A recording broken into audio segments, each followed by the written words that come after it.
Bonsoir, il n'y a pas de Français sur le podium du Tour de France, mais c'est un Français, un Picard, qui a franchi la ligne d'arrivée sur les Champs-Élysées.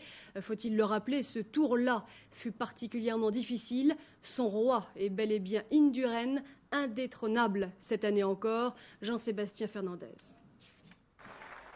Miguel Indurain peut avoir le sourire. Pour la 4e fois en 4 ans, l'Espagnol remporte le Tour de France.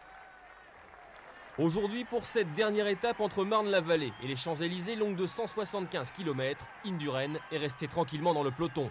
Confortable leader du classement général, il préférait assurer et laisser la victoire sur les champs aux sprinteurs.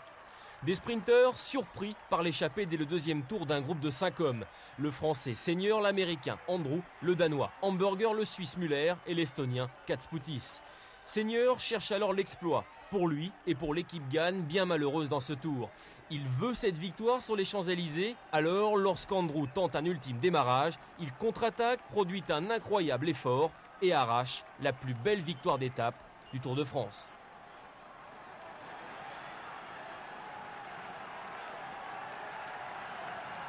Je me suis tenté 1 km de l'arrivée, j'ai vu qu'Asmodis ne pouvait plus y aller. Et aux 300 mètres, j'ai vu qu'Andrew commençait à réfléchir. Et j'ai voulu le laisser un peu s'éteindre tout doucement et passer à 300 mètres.